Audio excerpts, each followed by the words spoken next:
छोटी छोटी कहानी बड़ी बड़ी मस्ती। अबू हम मस्ती।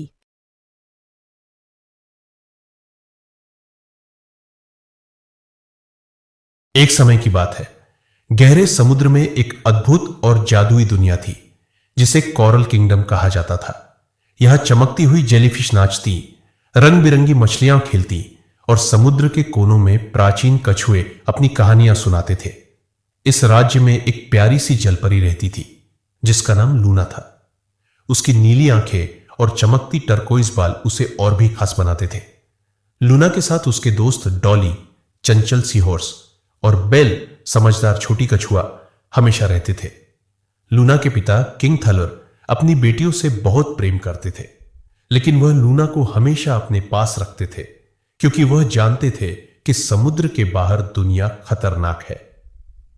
लूना, उन्होंने कहा, तुम्हारा दिल बड़ा है और तुम बाहर की दुनिया जानना चाहती हो, पर इंसान हमारे समुद्र का सम्मान नहीं करते।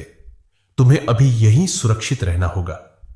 लूना ने पिता की बात सुनी, लेकिन उसकी जिज्ञासा बढ़ती गई। वह रोज समुद्र की गहराई में छिपी जगहों की खोज करती और सतह की दुनिया के बारे में सोचती।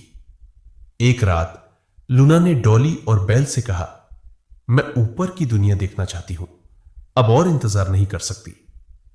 तीनों ने मिलकर राजसी सुरक्षकों से बचते हुए समुद्र के ऊपरी सतह की ओर मार्ग बनाया। जब लूना पहली बार पानी की सतह पर आई तो उसने सूर्य की रोशनी और हवा के झोंके को महसूस किया। उसके चेहरे पर आश्चर्य और खुशी झलक रही थी।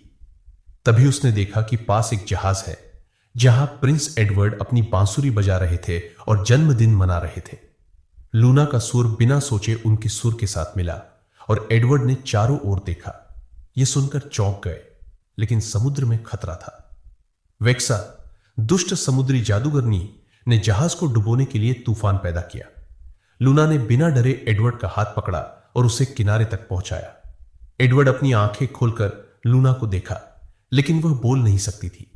वेक्सा ने लूना को एक जादुई औषधि दी और कहा, इसे पियो और तुम इंसान बन जाओगी, लेकिन ध्यान रहे, अगर 3 दिनों में प्रिंस तुमसे प्यार नहीं करता तो तुम फिर से जलपरी बन जाओगी और सब कुछ भूल जाओगी। लूना ने पोशन पी ली। उसकी पूंछ धीरे धीरे गायब हुई और उसकी जगह पैर आ गए। डॉली और बेल ने उसका सहारा दिया और लूना धरती पर पहुंच गई जहां एडवर्ड अपनी शादी की तैयारी कर रहे थे। लूना अपनी आवाज के बिना एडवर्ड को अपनी पहचान नहीं बता पा रही थी। वह छुपकर देखती रही और कोशिश करती रही कि एडवर्ड को पता चले कि वही वह जलपरी है जिसने उसकी जान बचाई थी। तभी समुद्र ने अपनी शक्ति दिखाई। किंग थलोर अपने त्रिशूल के साथ ऊपर आए और वेक्सा का जादू तोड़ दिया। लूना की आवाज वापस आ गई और उसकी यादें भी। एडवर्ड ने लूना का सुर सुना और तुरंत पहचान लिया, यह वही लड़की है जिसने मेरी जान बचाई थी। दोनों एक दूसरे के पास आए और अपनी खुशी का इजहार किया।